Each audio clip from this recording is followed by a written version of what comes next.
Oi, eu sou Renato Almeida, do Instituto de Geociências da USP, e dando continuidade aqui às nossas videoaulas sobre geologia sedimentar, no módulo Geodinâmica. Hoje eu queria discutir com vocês um tópico avançado. Eu recomendo fortemente que vocês assistam as videoaulas introdutórias de bacias e as videoaulas sobre mecanismos de subsidência, particularmente subsidência mecânica e subsidência térmica, para poder entender um pouco do que a gente vai discutir aqui hoje. Que um assunto muito interessante é um conhecimento de uma variabilidade das margens passivas, que é um termo que é sinônimo de margem rifteada, margem distendida ou margem tipo Atlântico. Uma variabilidade que foi reconhecida recentemente, grande parte desse conhecimento se acumulou só nos últimos 15 anos e transformou bastante a nossa forma de ver tanto as bacias sedimentares, especificamente as de margem passiva, como a interpretação do registro antigo, né? Um tipo importante, que foi reconhecido só recentemente, né, ao longo das primeiras décadas da tectônica de placas, não se fazia ideia de que isso pudesse ser assim, são as margens vulcânicas, que é o tópico central da aula de hoje. Então a gente vai começar discutindo a diferença entre as margens vulcânicas e as margens pobres em magma, discutir como esse magmatismo expressivo de algumas margens afeta a resistência e como controla a abertura do oceano. Vamos discutir também o padrão de subsidência dessas bacias, que é diferente por causa de alguns processos, e como a abertura de um oceano numa margem vulcânica pode propagar para margens não vulcânicas. Então, as bacias de margens estendidas, passivas, rifteadas, elas ficam entre a litosfera continental e a oceânica de uma mesma placa. A gente já viu isso antes. Então a dorsal hoje se encontra aqui. Isso aqui é a placa da América do Sul, tem uma parte dela que é oceânica, uma parte continental. E onde antes era o rift que abriu e separou a placa da África da placa da América do Sul, tem uma bacia com vários depocentros, várias bacias, na verdade, com nomes diferentes, contínua, com subsidência pós-rift, dominantemente térmica, que era vista antigamente como uma bacia normal. Veja que a maior parte das bacias, das áreas subsidentes com sedimento expressivo no mundo hoje, né, sem contar os fundos oceânicos, é desse tipo de bacia na Terra, né, com litosfera continental. Bacia importante, a variabilidade foi reconhecida, como disse, só recentemente. É importante lembrar, que é uma coisa que a gente já viu em outras videoaulas, que para abrir um oceano não basta ter um rift. Você precisa ter um rift que abre muito rápido. De fato, ele tem que distender mais rápido do que os processos térmicos conseguem reespessar o manto litosférico. Então, se você tem uma situação, vamos fazer um pequeno desenho aqui, em que você tem uma crosta continental original e um manto litosférico abaixo dela, uma região distendida, vamos dizer aqui, vai afinar a crosta e o manto litosférico. Só que a base da litosfera que subiu agora, e a superfície aqui da crosta desceu, e esse conjunto se reajusta isostaticamente, subindo um pouco, né? Essa base do manto litosférico é uma isoterma. Ela tem aproximadamente 1330 graus. E o fato dela estar mais perto da superfície, como a gente já viu, vai aumentar o fluxo térmico e ele começa a esfriar de volta. Então é como se você jogasse contra. A distensão afina mecanicamente o manto litosférico e a crosta, e os processos térmicos reespessam o manto litosférico. Então você precisaria de uma taxa de distensão grande o bastante para ganhar desse processo de reespessamento por perda de calor. É isso que esse trabalho aqui de Armitage e Allen, em 2010, discute. Para que haja distensão, você precisa de taxas de deformação grandes o bastante, né? Aqui a escala é logarítmica, então elas têm que ser maiores que 10 a menos 14 segundo a menos 1, que é a unidade de deformação. A gente pode discutir isso em outra aula. Um modelinho numérico mostrando como a taxa de deformação 10 a menos 14 segundo a menos 1, você assim, gradualmente, aqui morro, né? No tempo, você afina, com diferentes taxas de deformação, você pode ter diferentes padrões, isso reespessa ou não, rompe ou não. Então a questão é, se a taxa de deformação for grande o bastante, você pode abrir um oceano. Se não, isso reespessa e no fim você trava esse sistema. Então a maioria dos rifts hoje, em crosta continental, na verdade todos os rifts em crosta continental, tem taxas de deformação lentas demais para poder abrir um oceano. E aquele modelo que o rift do leste da África é um bom análogo para a abertura de um oceano não se revela real. Na verdade, faz 30 milhões de anos que aquilo está tentando abrir e a espessura do manto litosférico está como se fosse inalterada, só a crosta afina ali. Como a gente viu na última aula, rifts estreitos tendem a perder ainda mais calor, né? Na aula de tipos de rifts, porque eles perdem calor, a cunha de astenosfera que sobe perde calor para as paredes lateralmente também. Mas uma coisa que pode explicar a abertura de um oceano, pode explicar uma tal taxa tão alta assim de distensão, maior do que 10 a menos 14 segundo, a menos 1, seria a colocação de magma nessa crosta. Então, se você coloca uma quantidade expressiva de magma na crosta, você altera o perfil de resistência, aquece essa região, quer dizer, uma anomalia térmica da astenosfera aquece, enfraquece o manto litosférico, e a colocação de magma ajuda nisso. E aí, com essa resistência e um esforço distensivo regional de magnitude normal, da ordem de poucas dezenas de megapascal, é possível alcançar essas taxas e, de fato, romper e abrir um oceano. O que é interessante é que essa hipótese de magma funcionando para abrir um oceano, uma coisa que você podia chamar assim, um conceito antigo de um rift ativo, né? Um rift que tem magmatismo desde o início e é relacionado a uma anomalia de calor no manto. Isso vai de encontro às observações que começaram a ser feitas no finzinho dos anos 90, mas principalmente dos anos 2000 para frente, de estruturas muito diferentes do que se imaginava na fase rift de algumas margens estendidas que geraram o oceano. O que se viu lá? Esses tais SDRs, que são Seaward Deepening Reflectors, que aqui não deve estar muito claro, mas são refletores muito fortes dentro da seção rift, que geralmente apontam para o oceano, porque eles estão relacionados a falhas mestras lístricas que apontam para o continente. Então a rotação do fundo da bacia faz eles inclinarem para lá, mas não são refletores normais, como se fossem diferentes rochas sedimentares sobrepostas. Eles são muito fortes, a amplitude da reflexão é forte na sísmica. E isso é causado por intercalação de derrames e rochas sedimentares. Em alguns lugares, em áreas emersas e afloramentos, dá para observar esse tipo de feição análoga a isso. Então, isso aqui é um rift muito diferente de um rift normal, um rift rico em vulcânicas. E ele se relaciona com a possibilidade teórica de perda de resistência e abertura de oceano. O estudo das margens ativas hoje, com sísmica de refração, reflexão profunda e alguns testemunhos profundos para fins científicos, permitiu que se reconhecesse que muitas margens, na verdade, são muito ricas em vulcanismo. Se criou essa subclasse das margens vulcânicas. Essas aqui todas se formaram do Jurássico para frente, né, que são associadas aos oceanos ativos, mas elas são expressão de anomalias de calor no manto, que muitas pessoas interpretam como relacionadas a plumas. Não sei se vocês podem pesquisar essa questão da pluma mantélica. É um assunto muito discutido, muito debatido e tem muito dado sobre ele, que afeta a evolução da litosfera.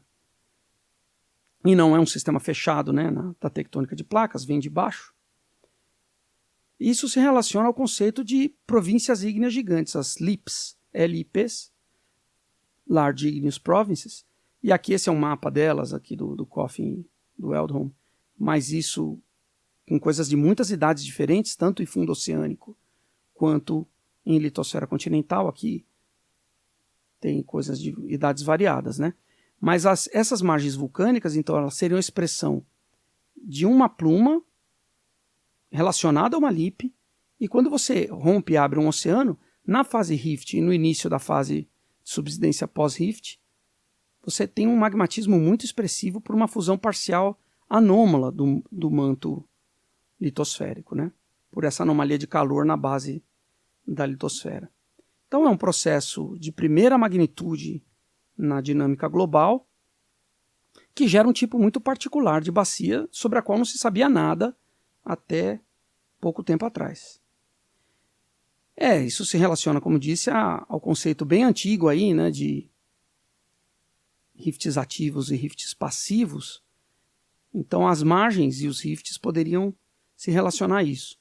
Esse vulcanismo muito expressivo na fase rift e na fase inicial pós-rift faz com que você tenha bacias que não entram nas classificações tradicionais, porque essas bacias ricas em vulcanismo, em contextos de distensão, elas não estão discutidas na literatura da primeira fase da tectônica de placas. Se você pegar qualquer diagrama discriminante de ambiente tectônico por composição de arenitos, essas coisas ricas em litoclastos vulcânicos vão plotar em ambientes de arco. Mas não se conhecia essas bacias, né? A maior parte delas não aflora, estão abaixo de espessas sucessões pós-rift das margens atuais, né? Mas é uma bacia dominante. Na verdade, a proporção dessas bacias ricas em vulcanismo é igual ou talvez superior à das pobres em magma, que são as comuns que a gente conhecia antes. Então, quais são as diferenças fundamentais entre esses dois modelos? Bom, são endmembers, é claro que há coisas graduais entre as duas, mas as margens vulcânicas elas têm como característica principal ter esses fortes refletores de derrames na fase rift e no início da fase pós-rift, coisa que não acontece numa margem pobre em magma. E existe uma zona ampla, um volume grande de rochas na base dessa crosta distendida, né? Você vê, a crosta normal era isso aqui, numa margem pobre magma ela foi distendida, tem áreas hiperdistendidas, isso a gente vai ver na próxima aula, mas na base dessa crosta distendida tem a colocação de um volume grande de rochas com uma velocidade de propagação de onda sísmica anomalamente alta.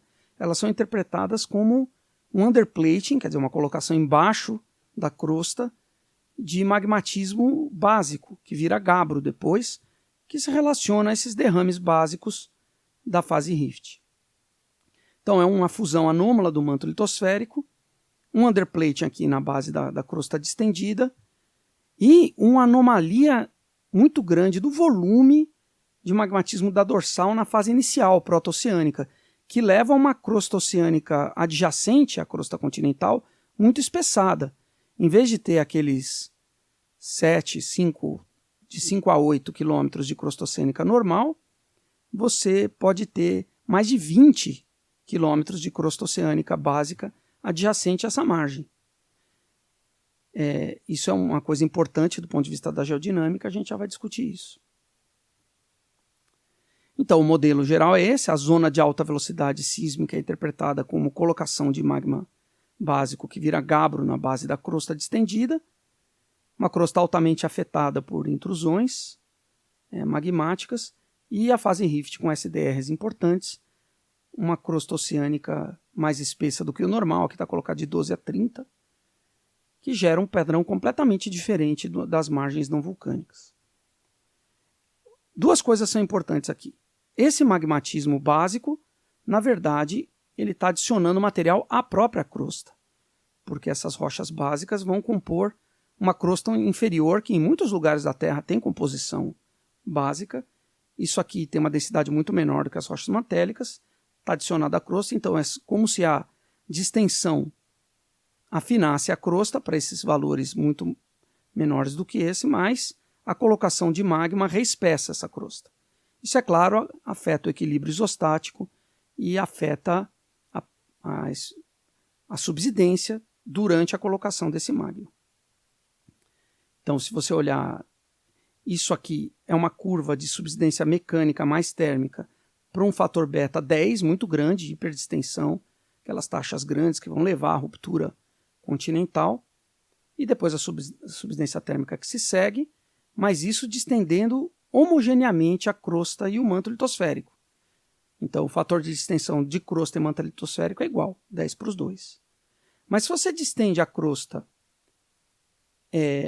a 40%, porque você não consegue afinar, você está reespessando, esse é um valor que eu tirei mais ou menos dessa região aqui, então, ou mais para frente ainda, e continua distendendo o manto a um fator beta alto, quer dizer, se distende os dois, mas coloca a magma na base da crosta de forma que a espessura efetiva da crosta não é tão menor, o que acontece é que você tem uma tendência a soerguimento da superfície na fase tectonicamente ativa e depois subsidência térmica.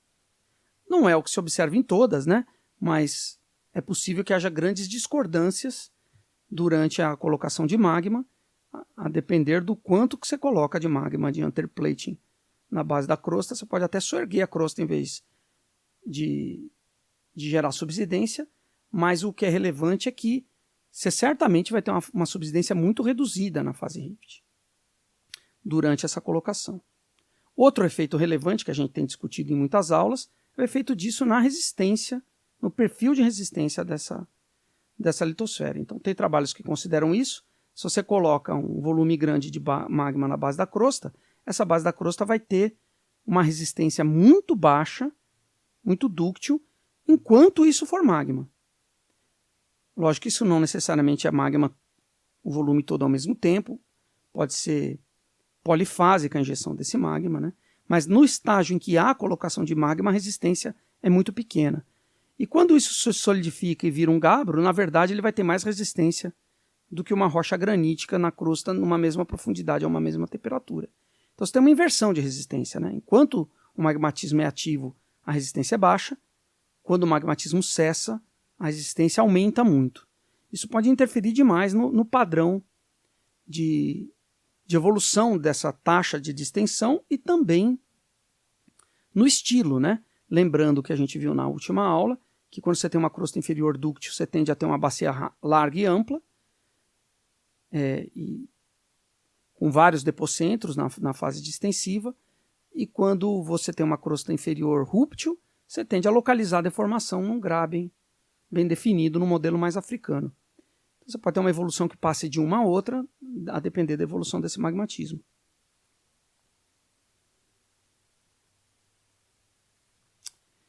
É importante a gente perceber que essas bacias tão particulares, tão ricas em vulcanismo, que podem ser confundidas com bacias de arco, se você não prestar atenção na geoquímica do vulcanismo e não prestar atenção na história geológica num ciclo mais amplo, essas bacias são o candidato perfeito para início da abertura do oceano. E, de fato, isso aconteceu no Atlântico Sul, também no Atlântico Norte, onde a gente vê claramente que o início da propagação da ruptura e depois da dorsal, né, a instalação da dorsal, ele vem do sul, onde a bacia é francamente vulcânica, onde tinha um centro anômalo do que hoje é a costa da Argentina, de atividade mantélica, com SDRs, volume grande de magma, crosta oceânica inicial espessa, propaga lá do sul aqui para o norte, e gradualmente o vulcanismo é reduzido. Se você sabe que Santo Sul ainda tem um magmatismo expressivo que vai sendo atenuado, chega lá no Espírito Santo e entra nas bacias que cortam os cratos. São Francisco já não tem mais nada. Isso se relaciona em idade não perfeitamente, mas tem um contínuo com o magmatismo continental aqui básico da formação Serra Geral, mas isso propaga do sul para o norte. Então começou a abrir onde a resistência despencou, o calor era grande, corpos magmáticos lá numa margem vulcânica. E onde é difícil de romper, difícil de atingir as taxas de distensão necessárias para abrir um oceano mais a norte, você pode explicar essa abertura como a propagação disso que já tinha aberto.